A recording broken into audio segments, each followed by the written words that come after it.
రాత్రి వరకు మా చర్చిలో మీటింగ్స్ జరిగాయి. మరి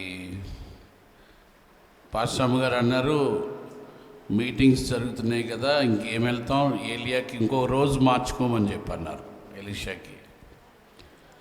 నేను అన్నాను, ఇది ఆఖరి రోజు, ఖచ్చితంగా వెళ్ళాలి అన్నాను. తమ్ముడు ఎలీషా అంటే నాకు చాలా ప్రేమ. ఎందుకంటే గత సంవత్సరాలుగా నేను ఇక్కడికి వస్తున్నప్పుడు తమ్ముడు నాకు ఎంతో పరిచర్య చేశాడు. ఎంత పరిచర్య అంటే నా సొంత రక్త సంబంధాలు కూడా చేయలేనంత పరిచర్య తమ్ముడు చేశాడు. అందుకే ఆ బిడ్డ అంటే నాకు చాలా ప్రేమ. రాత్రి దాదాపుగా మేము పడుకునేసరికి మూడు అయిపోయింది.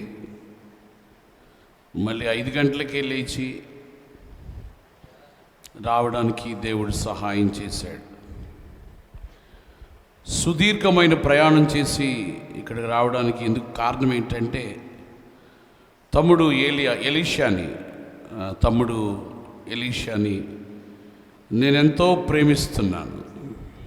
నేను నిజానికి అలసిపోయి కూడా ఇక్కడికి రావడానికి కారణం ఏంటంటే, తమ్ముడిని ప్రేమించాను కాబట్టి నేను ఇక్కడ రావడానికి ప్రభు సహాయం చేశాడు.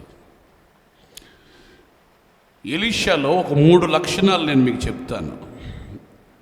అందులో మొదటి లక్షణం ఏంటంటే, ఆయన ప్రేమ కలిగిన దైవజనుడు. మీరు నమ్మినా నమ్మకపోయినా తమ్ముడు చాలా ప్రేమ కలిగిన దైవజనుడు. రెండోది, దర్శనము కలిగిన దైవజనుడు. The love of man of God, the vision of man of God.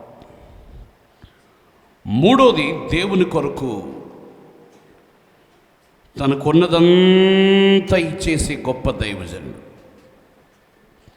చాలామంది సేవకులకు తీసుకోవడమే కానీ ఇవ్వడం రాదు. కానీ తమ్ముడు ధారాళంగా ఇచ్చే గొప్ప దైవజనుడు. The giving of man of God. స్తోత్రం చెప్పండి గట్టిగా, హల్లెలూయా. మరి మేము ప్రతిరోజు తమ్ముడు జ్ఞాపకం చేసుకుంటాం. ఎందుకంటే మేము ఇక్కడికి వచ్చినప్పుడల్లా ఒక బెడ్షీట్ కొనిస్తూ ఉంటాడు ఆయన. మేము బెడ్ మీద పడుకునేటప్పుడల్లా ఇది తమ్ముడిచ్చిన బెడ్షీటే కదా అని జ్ఞాపకం చేసుకొని, ఈ బిడ్డను దీవించిన ఆయన అని పడుకుంటూ ఉంటాం. మరి అలాంటి గొప్ప దైవజనుడు నా తమ్ముడు.